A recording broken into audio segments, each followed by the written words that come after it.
Mina olen Indrek, mina tulen täitsa Toiduakadeemiast. Hakkasin aasta tagasi käima siin suurte väga heade kokkadega sommeljeena tööl. Nemad õppisid mulle, kuidas süüa teha, mina proovisin nende suurepäraste roogadega jooke kokku soovitada. Ja kuidagi läks niimoodi, et siin ma nüüd olen, valge kittel seljas, nuga käes ja teen süüa. Kokanduse juurde jõudsin niimoodi, et olen õppinud Eestis 2,5 aastat sommeljeede erakoolis. Läksin edasi 8 aastaks veel Austriasse veiniakadeemiasse ennast täiendama. Ja kui sa juba veinindust ja kõik seda joogindust õpid, siis sa ei saa toidust ja kulinaariast mitte kuidagi mööda. See sommeljeeks olemine, see kuidagi aitab kokandusena palju kõvasti kaasa.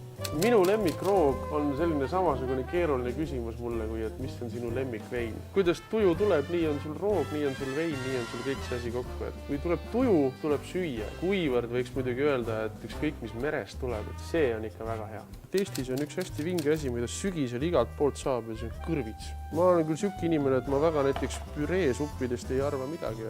Aga kui sa püreesuppi teed väga hea kõrvitsa püreesuppi ja paned sinna sisse klaasikese vahuveini ka, et siis saab kõik väga heaks. Üks lemmikumaid toiduaineid mul ongi äkki kõrvits. Tuleb Eestist ja on hästi huvitav.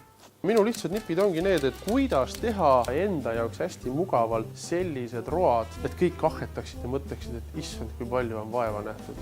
Minuga see toidu tegemine siin on selles mõttes natuke teistmoodi, et me teeme selliseid klassikalisi roogasid, kus me tegelikult üritame iga toidu juurde oma veini kokku soovitada. Eesti keeles, inglise keeles, kui ikka väga vaja on, siis ka vene keeles, kui ikka väga vaja on ka saksa keeles. Ja sõpradega Toiduakadeemiasse peab tulema tegelikult sellepärast, et koos söögi tegemine ja koos söömine tegelikult seob väga hästi. Kogu selle protsessi käigus veel tarkusi juurde saada ja üksteist üllatada, arvan, et see on see kõige lahedam asi. Tule minuga Toiduakadeemiasse, et head maitsed ja joogid on garanteeritud.